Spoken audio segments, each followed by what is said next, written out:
Tonight, we celebrate and honor Noam Chomsky's lifetime contribution to critical scholarship, both for his importance to our collective past and as a role model for being an engaged, activist intellectual for our collective future. Well, I don't have to waste time saying what's obvious, how pleased and grateful I am for this honor, which also offers an occasion to look back over the years. When I do so, what comes to mind with particular salience for me are the earliest years, in part because I've been thinking about them lately for other reasons, reasons that are somewhat unpleasant. I'm just old enough to have memories of Hitler's speeches on the radio 75 years ago. I didn't understand the words, but I couldn't fail to grasp the menace of the tone and the cheering mobs. The first political article I wrote was shortly after, in February 1939. It was right after the fall of Barcelona. I'm sure it was nothing particularly memorable. It was a fourth grade newspaper of which I was the editor and probably the only reader. Maybe my mother, I'm not sure. But I can recall a little of it much more clearly than the few words I remember is the mood of fear and foreboding. It opened with the words, Austria falls, Czechoslovakia falls, and now Barcelona falls. This was immediately after the fall of Barcelona. And Spain with it a few months later. The words have somehow always stayed in my mind, along with the mood, the dread, the sense of the dark clouds of fascism gathering over Germany, then Europe, and no one could see how far beyond as a growing force of unimaginable horror. No one then could foresee the Holocaust, but just a few weeks earlier, Kristallnacht had taken place, and the desperate flight of refugees had been building up over several years, many of them unable to believe what was happening. In those days, those same childhood years, I also had my first experience with critical intellectuals, what are often called radical intellectuals, though they wouldn't be called intellectuals by the way the term is standardly used. It's standardly used to apply to people with status and privilege who are in a position to reach the public with thoughts about human affairs and concerns. And since privilege plainly confers opportunity, and opportunity confers responsibility, the question always arises as to how they're using that responsibility. Actually, the article that Eric just quoted was based on an article by Dwight MacDonald in the mid-1940s on responsibility of intellectuals, which was about the same topic. And those were very live questions in those years. Russell, Dewey, Eric Fromm, MacDonald, Orwell, and others. Work that I soon became familiar with when I was a little older. But the radical intellectuals of my childhood, the first ones I met, were different. They were my working class relatives in New York. It was the Depression, so mostly unemployed. One uncle who was disabled was able to get a newsstand thanks to New Deal measures, which helped disabled people. And since he had employment, he was able to support a good deal of family. These relatives, most of them had very limited formal education. Uncle, who I mentioned, who was an enormous influence in my life. He never went past fourth grade. But it was one of the most lively intellectual circles I've ever had anything to do with, on the periphery as a child, of course. There were constant discussions about the latest concert of the Budapest String Quartet, of the controversies between Steckel and Freud, of every imaginable branch of radical politics, and also about activism. And the activism in those days was reaching pretty impressive heights. Particularly significant by the mid-30s were the sit-down strikes. That's just one step short of workers taking over factories, eliminating management and ownership, and radically changing the society. These are ideas that ought to be very much alive today. And if they're not, that's the fault of today's critical intellectuals, among others. Well, the rising labor activism aroused enormous concern in the business world.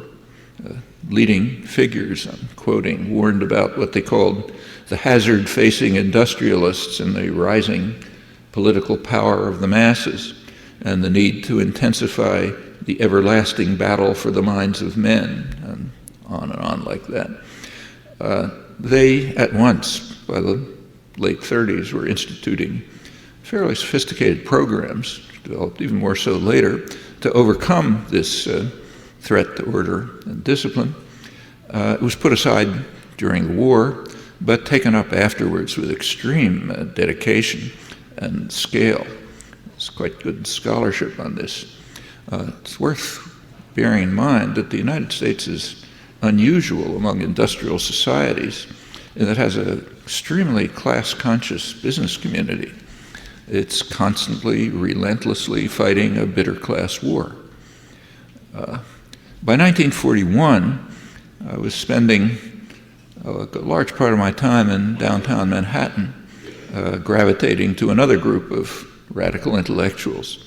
These were in small bookstores on 4th Avenue, for those of you who know New York, down below 14th Street, below Union Square, either there or in the anarchist offices in Union Square, which was nearby.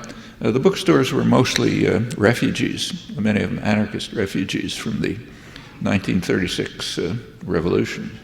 They, too, didn't fit the standard formula for intellectuals.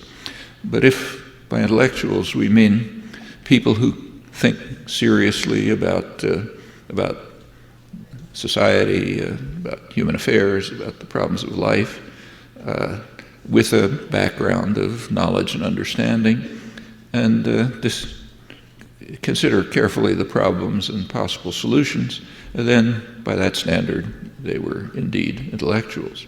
And they were quite happy to spend time with a young kid who was fascinated with the 1936 anarchist revolution. At the time I was able to pick up a lot of material, which it was quite interesting. I used a lot of it later on, 30 years later, when I was writing about the Spanish Revolution. Well, among the most memorable of these materials is a collection of primary documents put together by peasant societies that were carrying out collective, spontaneous, their own collectivization efforts. It was published in 1937 by the CNT, it's the anarcho-syndicalist union that happens to be celebrating its centenary this year. One particular contribution has resonated in my mind quite often. It's by peasants of the village of Membria. I'll quote parts of it. In the miserable huts of Membria live the poor inhabitants of a poor province. 8,000 people. The streets are not paved. The town has no newspaper, no cinema, neither a cafe nor a library.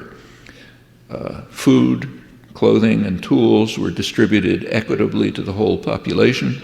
Money was abolished, work collectivized, all goods passed to the community. Consumption was socialized. It was, however, a socialization of not of wealth, but of poverty. The whole population lived as a large family. functionaries, delegates, the secretary of the syndicates, the members of the municipal council were all elected, and they acted as heads of family. But they were controlled because special privilege or corruption would not be tolerated. Membrilla is perhaps the poorest village in Spain, but it's the most just. These words capture with rare eloquence the achievements and the promise of the anarchist revolution, promise which is yet to be fulfilled. The achievements didn't just come from nowhere.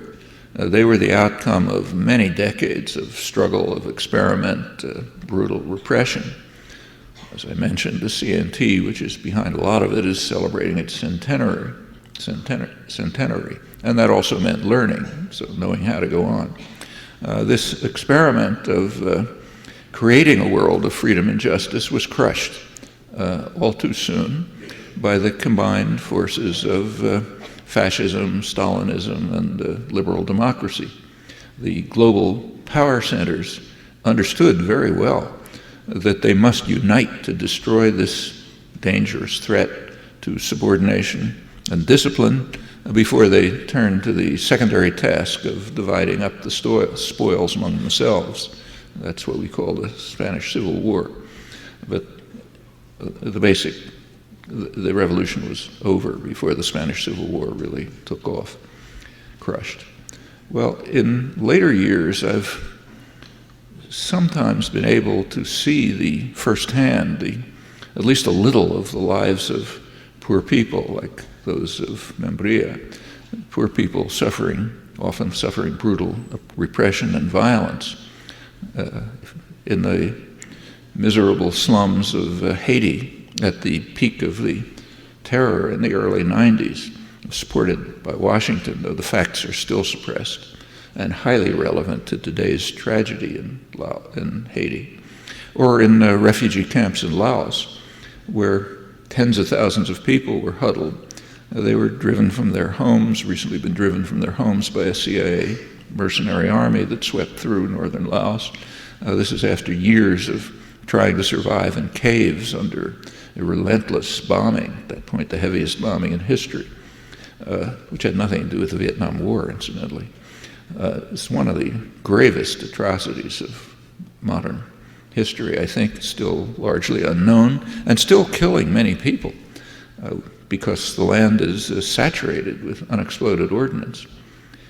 Or in Palestine or southeastern Turkey and many other places.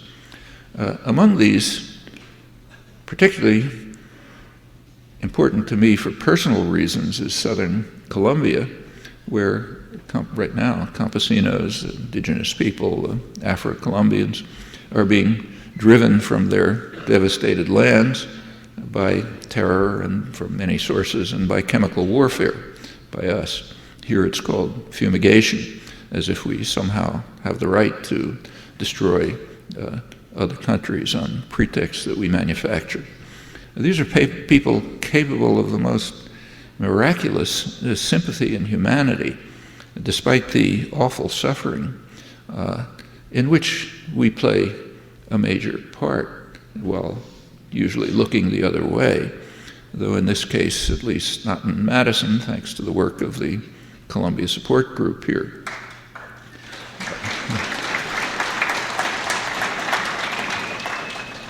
One of the things I learned in the anarchist bookstores and offices 70 years ago was that I had been wrong in taking the fall of Barcelona in 1939 to be the death knell for freedom in Spain.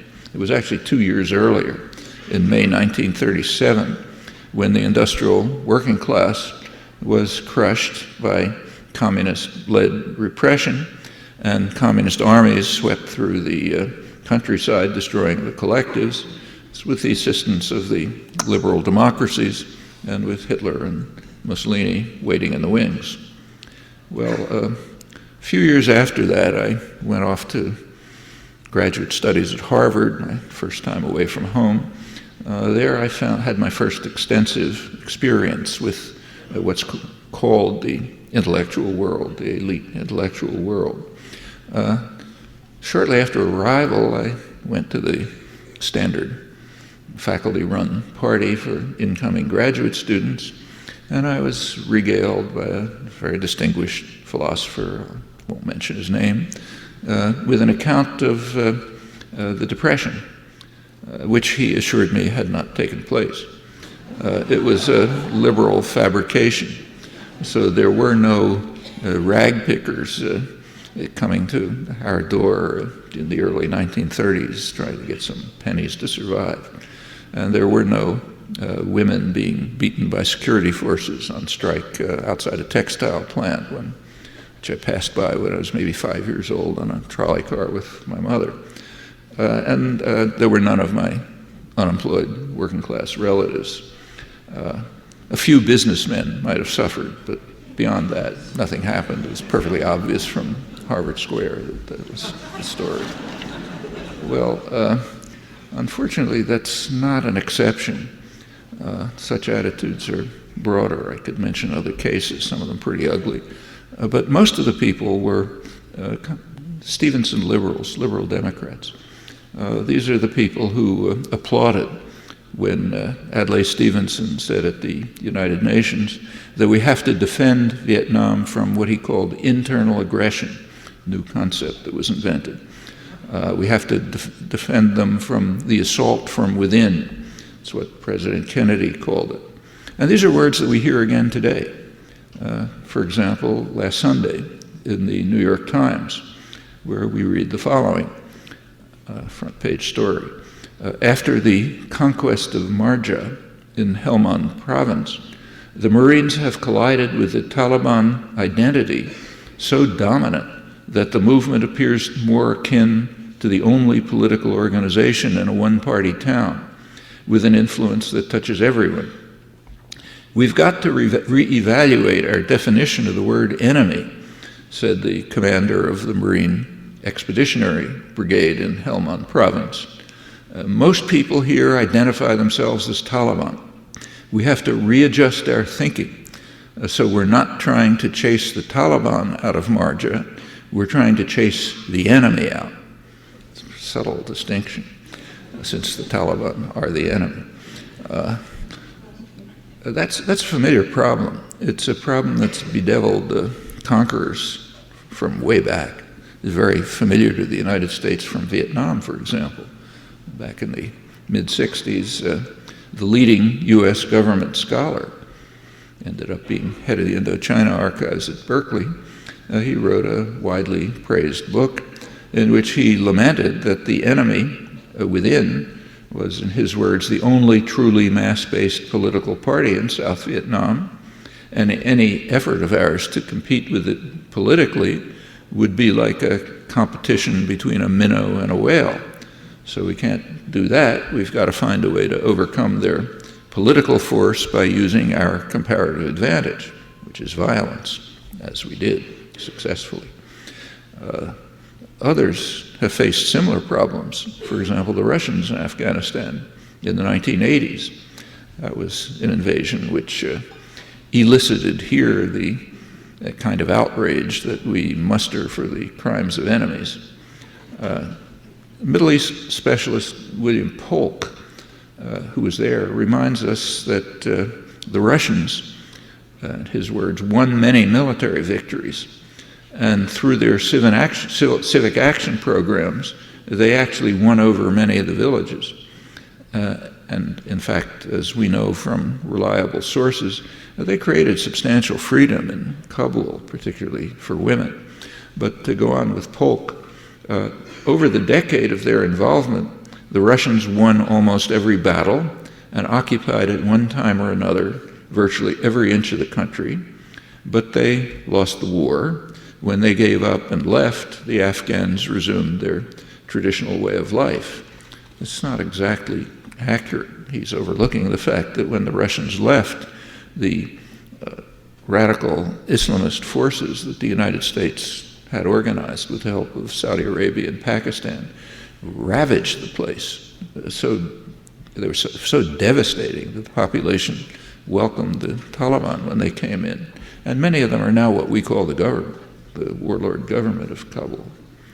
The dilemmas that are faced by Obama and McChrystal aren't quite the same as those faced by the Russians. The enemy, who the Marines are trying to chase out of their own villages, have virtually no outside support. The Russian invaders, in sharp contrast, were facing a resistance that received vital support from the United States, from Saudi Arabia, and from Pakistan. They were busy rounding up the most extreme radical fundamentalists they could find anywhere, arming them with advanced weapons, while carrying forward the program of radical Islamization of Pakistan. It's another one of Reagan's gifts to the world, along with Pakistani nuclear weapons. The goal of these U.S. operations was not to defend Afghanistan. That might have been acceptable policy, but that was not the goal. The goal was explained most clearly by the person in charge, the CIA station chief in Islamabad. He was running the operations. He said the goal is to kill Soviet soldiers. He boasted that he loved this noble goal, making it very clear in his words that the mission was not to liberate Afghanistan, which he didn't care about. Many of you should be familiar with Zbigniew Brzezinski's somewhat similar boasts. By the early 1960s, I was pretty deeply engaged in anti-war activities. Details are informative. They tell us a lot about the intellectual, cultural climate in places like, say, liberal Boston, where I was. I'll skip that. But by 1966, my personal involvement was deep enough so that my wife went back to college after 17 years to get a degree, had 3 kids to take care of, and it looked as if I might be facing a long prison sentence, which actually came very close. The trial was announced, but shortly after that it was canceled because of the Tet Offensive. It's a very significant event, which convinced the business community in the United States, the ones who fundamentally make the decisions, that the war was becoming too costly. And in any event, the major war aims had been achieved. It's another long story I won't go into. Well, after policy shifted, after the Tet Offensive and policy quickly shifted, it suddenly turned out that everyone in Cambridge had been a long-time opponent of the war, in deep silence, I should say. The Kennedy memoirists, there were a whole pile of people who wrote memoirs at Camelot in the early 60s, they all rewrote them. They rewrote the memoirs, radically revising.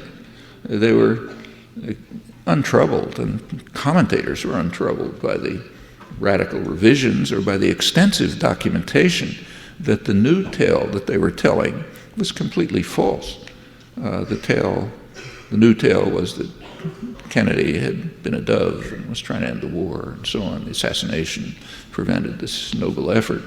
The evidence is just overwhelming, the documentary, public and private evidence that he was kind of at the hawkish end of his administration. He knew that the war was very unpopular, so he figured we'd better get out of it pretty soon, but he insisted to the very end, a couple days before the assassination, that we can't consider withdrawal before victory is assured.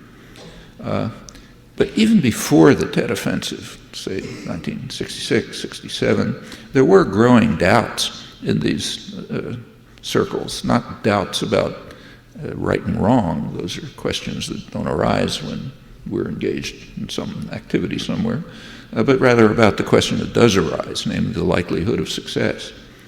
Maybe a paradigm example was a widely read book by historian Arthur Schlesinger, one of Kennedy's advisors.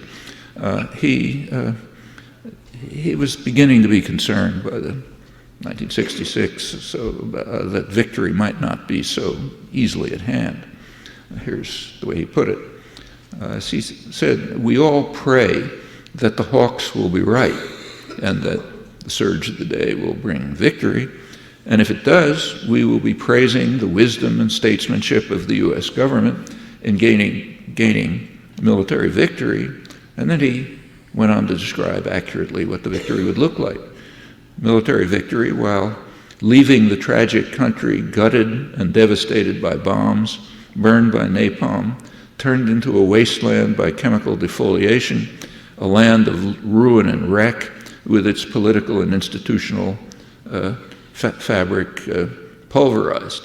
So if that succeeds, we'll all be praising the wisdom and statesmanship of the American government. Remember, this is a liberal government we're talking about, and the liberal intellectuals. But he thought probably the escalation wouldn't succeed, and it would prove to be too costly for ourselves, so perhaps strategy should be rethought. And after the Tet Offensive, it was rethought essentially under instruction by the business world. Well, not that much has changed today when, say, Obama is hailed as a leading principled opponent of the Iraq invasion because he said that it was a strategic blunder.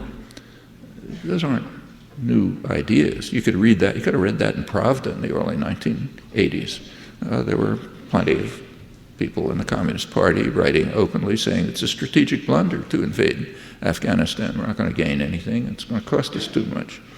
We don't call that principled in that case, but we call it principled in our case, which is just an indication of how deeply rooted the imperial mentality is. Extirpating it is no easy task. Well, it's sad to say, but unfortunately it's not false, that within the dominant spectrum, attitudes like these, you might call liberal imperialism, they're the good guys. There's a likely alternative. It's revealed by some of the most recent polls, some of them in the last few days. About half of voters say that the average Tea Party member is closer to their views than President Obama. Fewer select Obama. On virtually all issues, Republicans are, according to the polls, are trusted by the electorate more than Democrats, in many cases by double digits. Now, other evidence suggests that these polls are not recording trust, they're recording distrust. The level of anger and fear in the country is like nothing I can recall in my lifetime. By comparison, the 1930s, where the Depression was much deeper, were sort of a period of hope. Somehow it's going to get better, we can do something about it. Not now. And since the Democrats are in power, and those are the attitudes, the revulsion over the current social and economic political world attaches to them. And unfortunately, these attitudes, though they, in some respects, surprising, given their scale and depth, they are understandable. For over 30 years, real incomes for the majority of the population have stagnated or declined. Social indicators, basic measures of the health of a society, they have steadily deteriorated since the mid-1970s.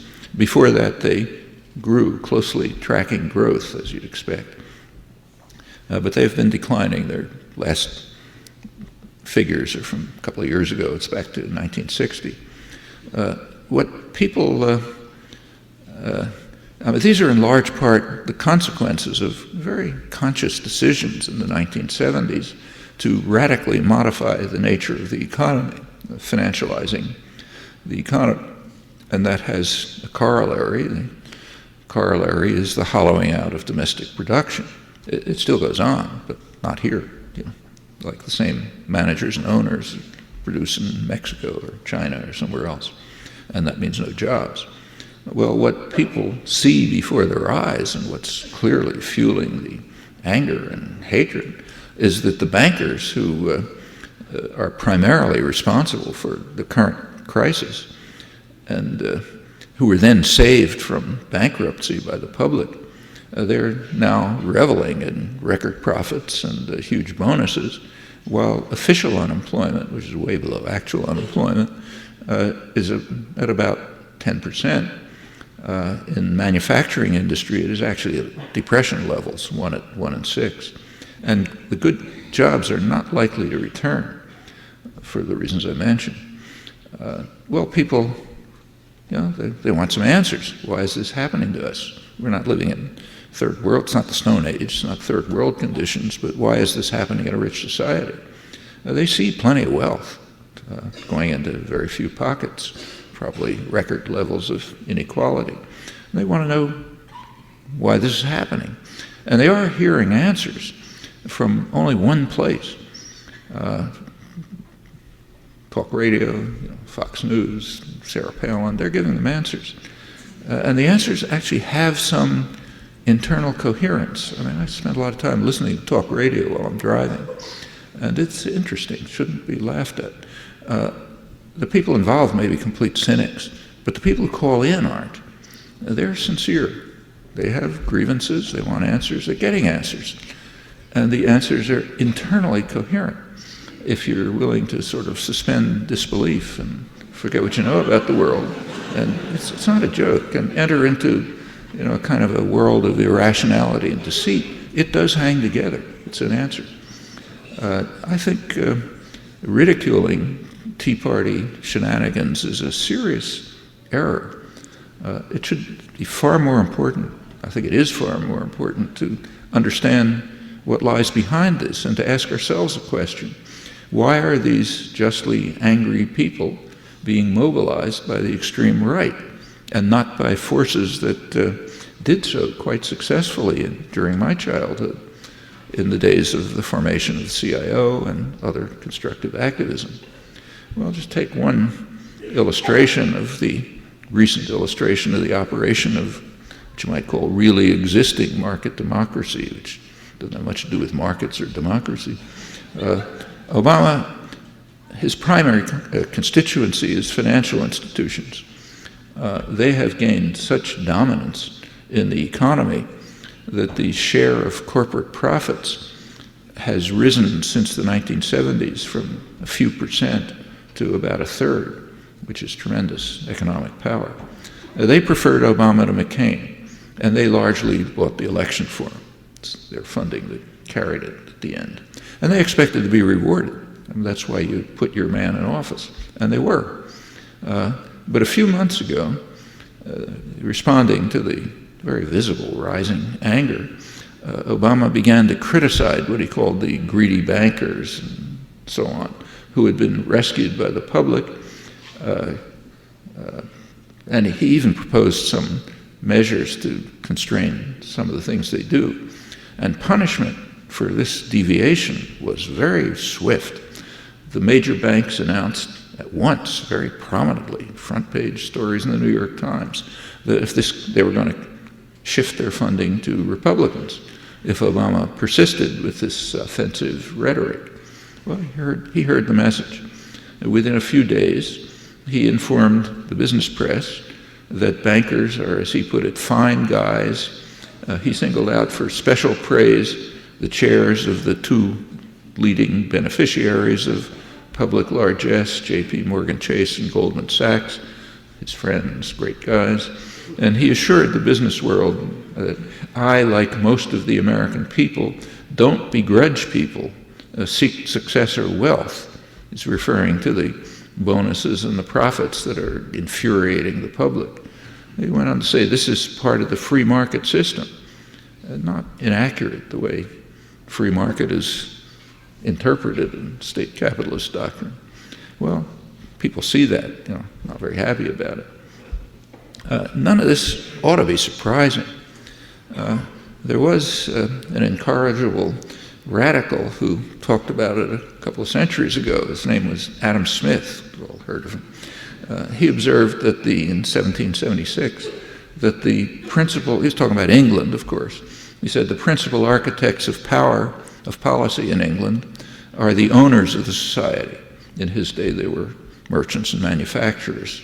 Today, the multinationals and financial institutions. And the principal architects of policy make sure that policy will attend scrupulously to their interests, however grievous the impact on the people of England, and even more so on the victims of what he called the savage injustice of the Europeans abroad. He was speaking primarily of British crimes in India. That was a primary concern of an old-fashioned conservative with moral values Might take Diogenes to find them today.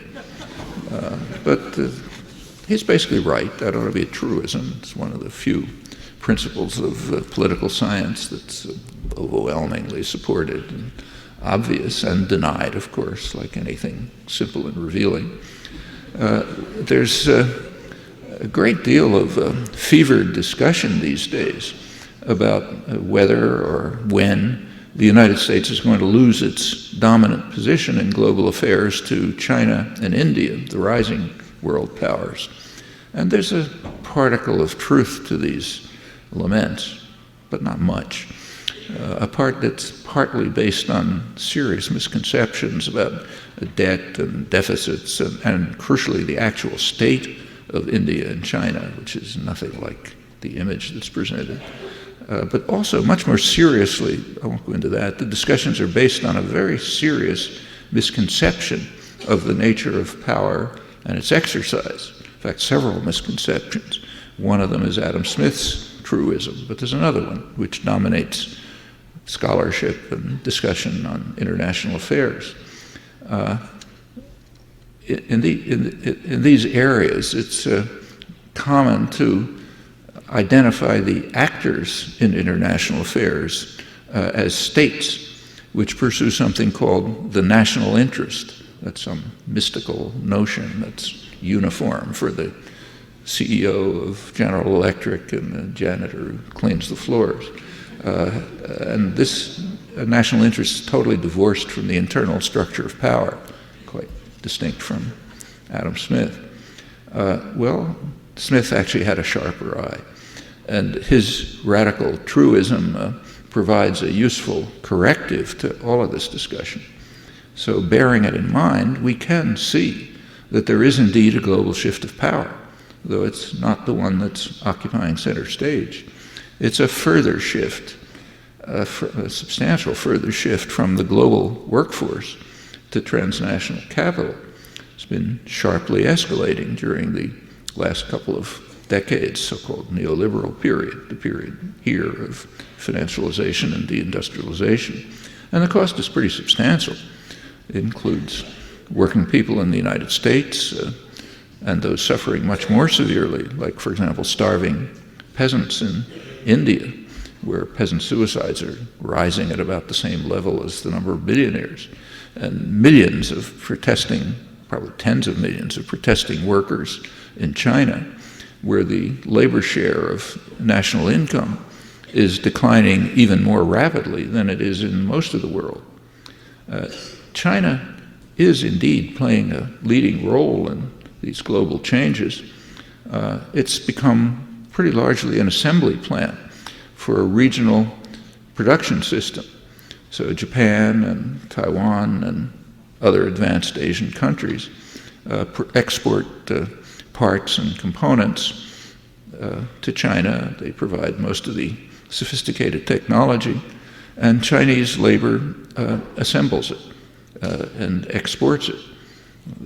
Give one example. There was a recent study of this by the Sloan Foundation, which took as one of their examples an iPod that costs $160, and they estimated that $4, that's like 2% of the value added, was added in China. It's counted as Chinese exports, but they're not doing much except putting it together. There's a lot of concern to read all over the place about the U.S. trade deficit with China, which is growing enormously. But there's less emphasis, and practically none except in the business press, about the fact that the trade deficit with Japan and Taiwan is sharply decreasing. Well, that's part of the same regional production system. And U.S. manufacturers are right in the middle of it. They're following the same course, providing parts and components and technology for China for them to assemble and export, mostly back to the U.S. Well, for what Smith called the principal architects of policy, for the financial institutions, the retail giants, Walmart and so on, the ownership and management of manufacturing industries, and the various sectors closely related to this nexus of power, all of this is just heavenly. But not for American workers. But as Smith pointed out, Their fate is not the concern of the principal architects of policy. Well, returning to the charges against the greedy bankers, we should recognize in fairness that they have a valid defense. They have a task. Their task is to maximize profit and market share. In fact, that's their legal obligation. If they don't do it, they'll be replaced by somebody who will. So that's an institutional fact, not because they're bad guys. Also an institutional fact is the inherent market inefficiency that you learn about in your first term of economics, an inefficiency that requires them to ignore what's called systemic risk. That is, the likelihood that the transactions that they enter into will harm the economy and the population generally. You don't take that into account when you make a market transaction. So they know full well, say the fine guys in Goldman Sachs, they know perfectly well that the transactions they enter into are likely to tank the economy. No, don't take a genius to figure that out. But these externalities, as they're called, are not their business. And they cannot be. Again, not because they're bad people, but for institutional reasons. It's also unfair to accuse them of irrational exuberance. It was Alan Greenspan's phrase in his brief recognition of reality during the artificial tech boom of the 1990s, late 90s. Actually, their exuberance and their risk-taking are quite rational in the knowledge that when the inevitable collapse comes, they can flee to the shelter of the nanny state, clutching their volumes of Hayek and Friedman and Rand and so on, and they'll be paid off. The government insurance policy, which is always there in the background, that's why they put these guys in office, that's one of the many perverse incentives that magnify what are inherent market inefficiencies. They could be overcome by regulation, but that would have to be carried out by officials acting for a different constituency, and not the constituency that actually puts them into office. Well, after the latest disaster occurred, the last couple of years, there was a discussion among leading economists about what was called an emerging consensus, that we must pay attention to the stability of the financial system as a whole and not just its individual parts. I happen to be quoting Barry Eichengreen, one of the most respected analysts and historians of the financial system. Two prominent international economists said that there's a growing recognition that our financial system is running a doomsday cycle. Whenever it fails, we rely on fiscal policies to bail it out. This response teaches the financial sector to take large gambles, to get paid handsomely, and don't worry about the costs. They'll be paid by taxpayers, the ones who are now flocking to the Tea Party movement. It'll be done through bailouts and a variety of other devices. And the financial system is therefore resurrected to gamble again and to fail again. The system is what's called a doom loop by the official of the Bank of England who's responsible for financial stability. It's understood, and it was understood years ago. In fact, in the late 90s, there was a book by two leading international economists called Global Finance at Risk, which discussed exactly this, the fact that the market inefficiencies of systemic risk are a doom loop, especially when magnified by the policies carried out by the architects of policy who owe their position to the people who own the society. So the regulation, if to the extent it exists, is very thin. Well, financial crises are bad enough. A lot of people are suffering from them, but they're much worse things. And the same logic applies. About a year ago, the business world was pretty impressed by the success of the insurance companies and big pharma in destroying the possibility of any meaningful health reform. in sharp defiance of the public will. And that's a pretty serious matter. I mean, not only for the people who suffer from the dysfunctional healthcare system, but even on narrow economic grounds. We're instructed constantly that we're supposed to deplore the deficit. Well, question about whether we should, but if we do, we should notice that about half the deficit is attributable to unprecedented military expenditures. They're going up under Obama, and most of the rest of the deficit is attributable to the increasing costs of the virtually unregulated, privatized healthcare system, which is being preserved. It's unique in the industrial world. It's also unique in the gifts that are given to drug companies, promised again by Obama. That's over the opposition of a mere 85% of the population in this case. Last August, Business Week had a cover story celebrating the victory of the health insurance industries. Of course, no victory's ever enough, so they persisted in the struggle, gaining more, again, against the will of the large majority. That's another interesting story I'll have to put aside. Well, observing this victory, the American Petroleum Institute, backed by the Chamber of Commerce and the other great business lobbies, announced very publicly, again, read it in the New York Times, that they were going to use the model of the health industry campaigns, the successful campaigns to destroy health reform. They were going to use that model to intensify their already quite substantial propaganda efforts to convince the public to dismiss concerns about anthropogenic global warming. Now, and they did, and that's been done with great success.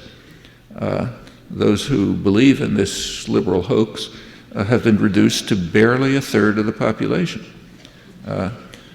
The executives who are dedicated to this task know as well as the rest of us that the liberal hoax is quite real and the prospects are pretty grim, but they're fulfilling their institutional role. The fate of the species is an externality that they ignore, and they must ignore to the extent that market systems prevail.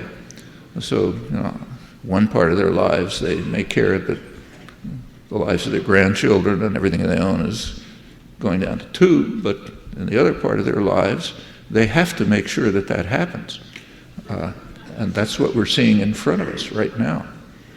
Well, don't want to go on too long, but one of the most moving and clearest articulations of the public mood, at least that I've seen, was written by Joseph Andrew Stack.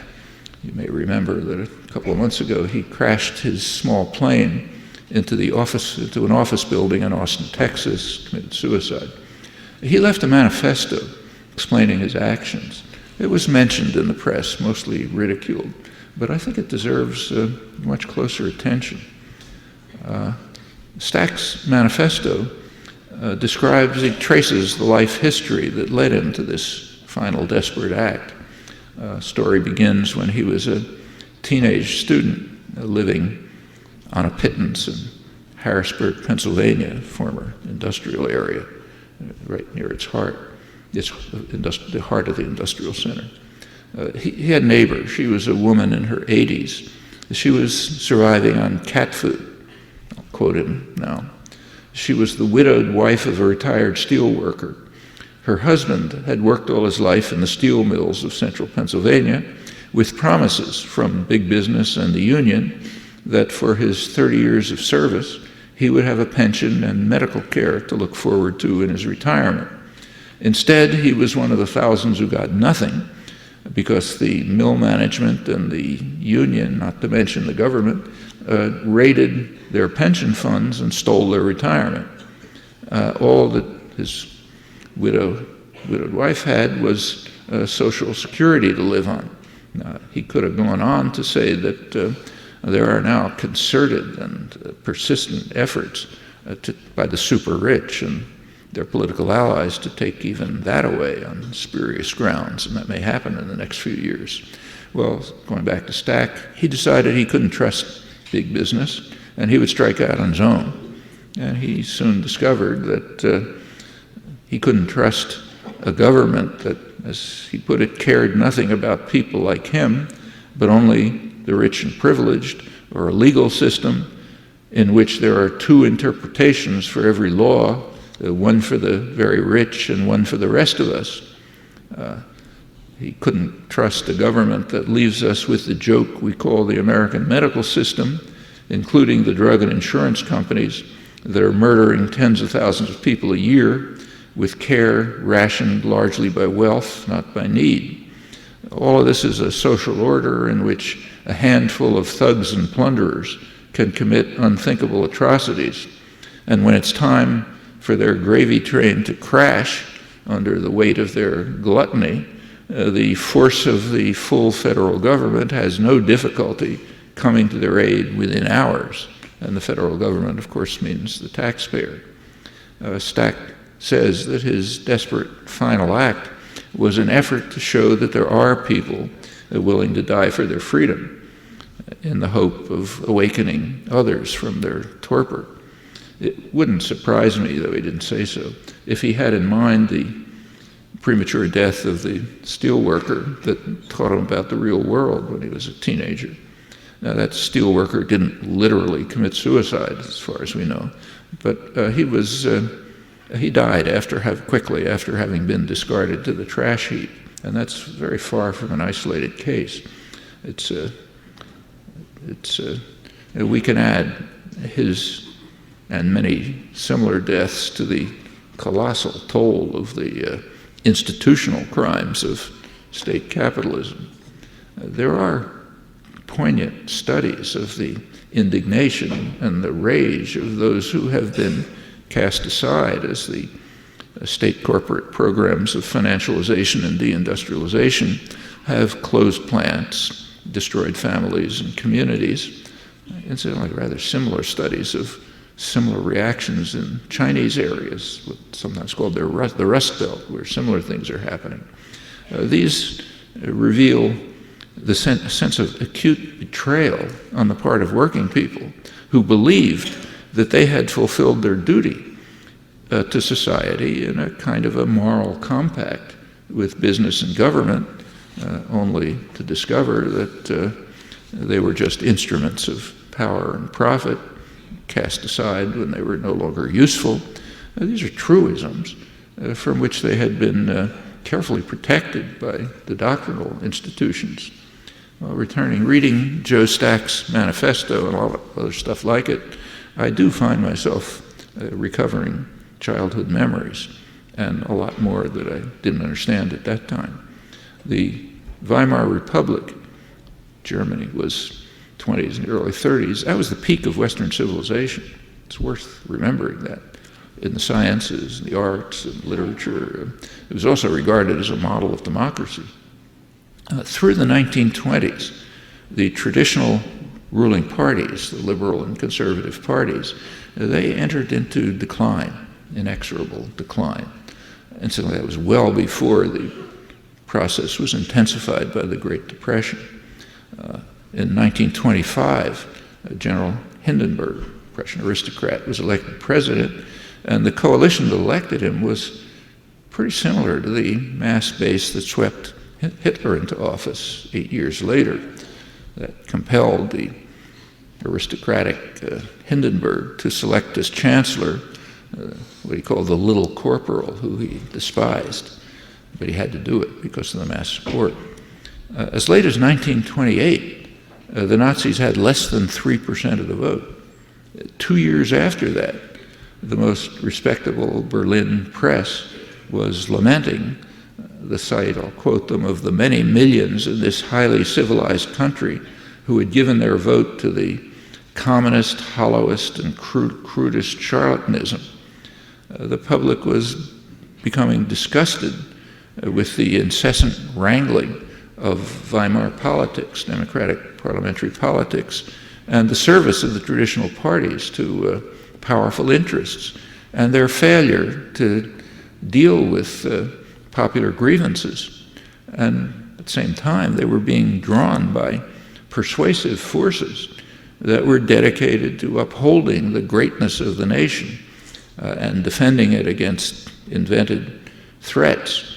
in a revitalized, armed, unified state, which was marching on to a glorious future led by the charismatic figure who was carrying out what he called the will of eternal providence, the creator of the universe. That's the way he orated to the mesmerized masses. These are these speeches I was hearing and not understanding, but sort of grasping in some sense back in the mid-30s.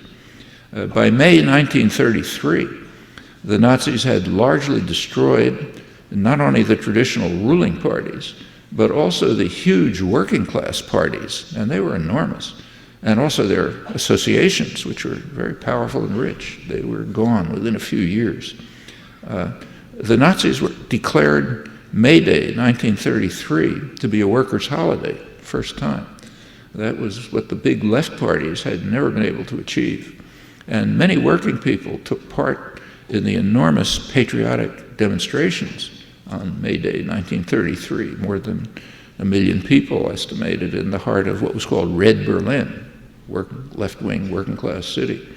They joined farmers, artisans, shopkeepers, petty bourgeois, paramilitary forces, Christian organizations, athletic clubs, military clubs, and the whole rest of the coalition that was coalescing as the center very quickly collapsed. By the onset of the war, probably 90% of Germans were marching enthusiastically with the brown shirts.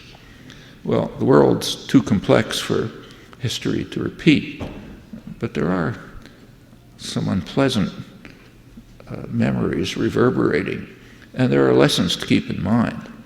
I'll have to expand on them. For those who want to choose the vocation of critical intellectuals, there's no shortage of tasks. That's true whatever their station in life, whether they're called intellectuals or not.